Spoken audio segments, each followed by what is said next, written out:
You are in a dire need to know how to speak in English, और समझ नहीं आ रहा कि ये कैसे फुलफिल होगा। So this is a 30-day road map जहाँ पे आपको 30 डेज़ में फ्लुएंट इंग्लिश बोलना हम समझाते हैं। Now what you have to do is, सबसे पहले तो आपको ज्वाइन करना चाहिए Swiss school, but if in any case आप ज्वाइन नहीं कर सकते हैं तो उस कंडीशन में यहाँ पे कुछ रोड मैप्स है जो आपको फॉलो करना चाहिए। सबसे पहले आपका क्वेश्चन आता है वाई लर्न इंग्लिश, इंग्लिश क्यों बोलना है। सबसे पहली चीज़ ये क्या है, एक स्किल है जो अनलॉक करती है आपके ट्रैवल के दौरान, करियर के दौरान, एजुकेशन और ग्लोबल कम्युनिकेशन में हेल्प करती है, ब्रॉडर हॉराइजन्स देती है आपको, जॉब ऑप्शंस आपका बेटर करती है, अब्रॉड में पढ़ने का ऑप्शन देती है, global business, travel freedom, personal growth. जैसे बहुत सारे बच्चे आते हैं अलग अलग स्फेयर्स के लिए, जैसे एक बच्चा आया हमारे पास केबिन क्रू को लेके, right, so for that he wants to improve his English. Same for the girl also, she also wanted to join cabin crew. कुछ बच्चे बिजनेस के लिए अपने बिजनेस को और ब्रॉड करने के लिए इंग्लिश कम्युनिकेशन इंप्रूव करना चाहते हैं क्योंकि उनके क्लाइंट्स को इंग्लिश आता है। So this is all what helps you here, fine. So tips to speak fluent English just in 30 days effectively, that is the thing. सबसे पहले क्या है, बुक रीडिंग। अब बुक रीडिंग के अलावा आप न्यूज़पेपर्स भी पढ़ सकते हैं, ऑक्सफोर्ड डिक्शनरी भी पढ़ सकते हैं, आर्टिकल्स भी आप रीड आउट कर सकते हैं। तो इससे क्या होगा, आपका कंटेंट ग्रो होता है, आपकी वोकैबुलरी ग्रो होती है, fine.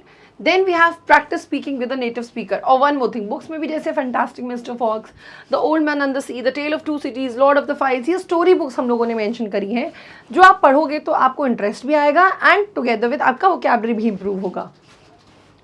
Then there is no better way to speak English with a speaking partner. अगर आपके पास कोई और दूसरा स्पीकिंग पार्टनर नहीं है तो आप आपका भी सहारा ले सकते हैं, right. Finding one can be hard, programs वगैरह है, लेकिन अगर आप एटलीस्ट एक दिन 2 घंटे भी प्रैक्टिस करते हैं ना, that will boost your confidence to speak fluently. और बोलना एवरी डे है। Then write some text in English, short stories लिखो, ब्लॉग्स लिखो, डायरी राइटिंग करो। आपने दिन भर में जो भी किया, write down that.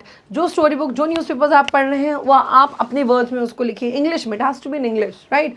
Only then you can improve your creativity, your exploring the genres and the colourful vocabulary. जो आप डे टू डे में जनरली यूज़ नहीं करते हैं, आप उस लिखने में यूज़ कर सकते हैं, राइट। ब्लॉग्स में आप अपनी हॉबी मेंशन कर सकते हैं, डायरी में आप न्यू वोकैबुलरी, मूवीज़ या पॉडकास्ट के थ्रू जो आप सीख रहे होते हैं अपने सेंटेंसेस के फॉर्म में उसको मेंशन कर सकते हैं।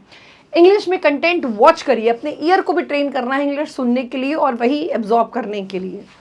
मूवीज़, न्यूज़, कार्टून्स, ये सब आपको क्या करते हैं, रिलैक्स फील कराते हैं and you start absorbing English within you. Movies में क्या है, मदर टंग सबटाइटल से स्टार्ट करो, move to English subtitles and then none at all, दोनों English. News, fast real world speech help करेगा आपको, real workout for listening and comprehension. Cartoons आपको relaxed और फन एक्सपोजर देंगे, कल्चर और humour के साथ साथ। वोकैबुलरी क्या है अब आपको करनी है, आप ग्रामर 2 घंटे मत करो, लेकिन डेली रीडिंग जरूर करनी है 30 मिनट, स्पीकिंग प्रैक्टिस 2 घंटे जरूर करनी है और 5 से 10 वर्ड्स एवरी डे। मतलब right, watch and immerse yourself in English. This is how you are going to know how to speak fluently in English within 30 days।